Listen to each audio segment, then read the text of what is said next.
This is Lori Whitman. In 2019, Lori began a new role at Parkview Health, a healthcare system that employs 13,000 healthcare workers across 10 locations in Northeast Indiana. When she began, Lori didn't know exactly what her new job would look like. And then 6 months into it, the COVID-19 pandemic began. She wasn't sure what she would do or how she could help people. This is Tony McCarroll, a catering and banquet manager at Parkview. He too suddenly found his job to be unrecognizable when the pandemic began. He was reassigned to another location and asked to fill whatever at-your-request role was needed at a given time. This is Jamie Genshin, who works in the emergency department at Parkview. For years, she's been used to being exposed to infectious diseases at her job.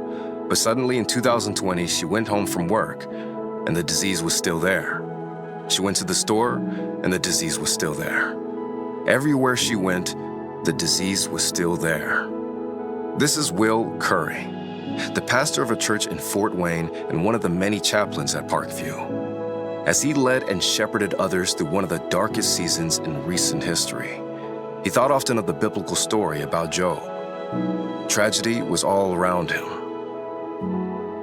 This is D'Artagnan Williamson, a manager in Parkview's financial clearance and counseling. D'Artagnan has been at Parkview for over 20 years. But 2020 became especially hard when a close friend of hers, a director whom she worked with, passed away from cancer. This is Dr. Joseph McCollum, a GI medical oncologist. In the middle of watching the world suffer from the multiple waves of COVID-19, Dr. Joe was responsible for staying with the fight against cancer. Normally, he would spend lots of time in person with his patients, but now most of his human interactions had been reduced to a video call. And this is Rose Cabo, an expert RN in wound care. While working to serve her staff and assist in research, Rose found out that both of her elderly parents had contracted COVID-19. Whenever she had a break on her shift, Rose would stop by each of their individual hospital rooms at Parkview and see her parents from behind the glass. Her mother eventually died from the virus. And though her elderly father survived, his dementia was so bad that he never realized that his wife was gone. Behind every face is a story, a sorrow, and a spirit to keep going. Before the COVID-19 pandemic, none of these men or women knew what the other was carrying, even though they all worked at Parkview. And then one day, an email appeared in the inbox of all 13,000 health system employees. It was Rose, on video, talking about her parents, sharing her moment of grief, but thanking the hospital for a small act of kindness, allowing her two parents to be in the same room before her mother passed. That her coworkers would do that meant so much to her. Rose told everyone, "I am lucky to be a Parkview employee." Before that, there'd been a video of Dr. Joe, giving thanks for the modern technology that had allowed him to see a patient on a video call, a patient who he noticed was slouching in a strange way. Dr. Joe told the patient to immediately go to the hospital, where surgeons discovered a brain bleed and were able to save his life. Around that same time, there had been another video with D'Artagnan Williamson, who was so proud to be helping people afford the medical care they needed. She reminded everyone that loving others was the greatest goal of their work. In his video, Chaplain Will Curry talked more about Job and shared with everyone that in the last few weeks, his grandfather had died from COVID-19. And then his mother. Despite his deep sorrow, Chaplain Will Curry ended his video with a prayer for his co-workers.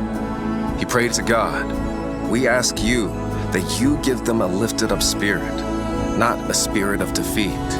Jamie Genshin, the ER worker, revealed that she was the one making sure everyone in her emergency department had a mask.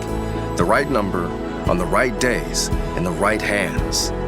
No task was too small or too insignificant.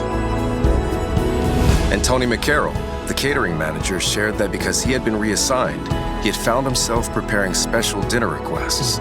Only later did he realize that he had the quiet, holy privilege of serving others their last meal.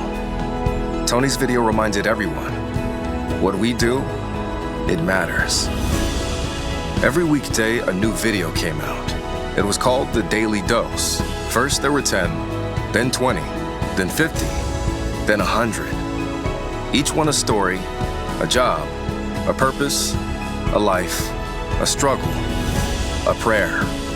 Nurses would watch The Daily Dose during their huddles. Teams would gather to listen and to pray. Others would watch from home, even on their days off. There was rejoicing with rejoicing. There was mourning with mourning. The unseen were now seen. A 13,000-person staff became a 13,000-person family.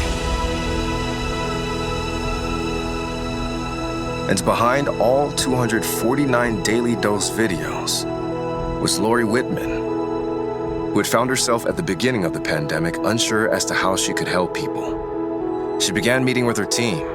She prayed. And that's when it came to her. The Daily Dose videos. God had given her a grander vision.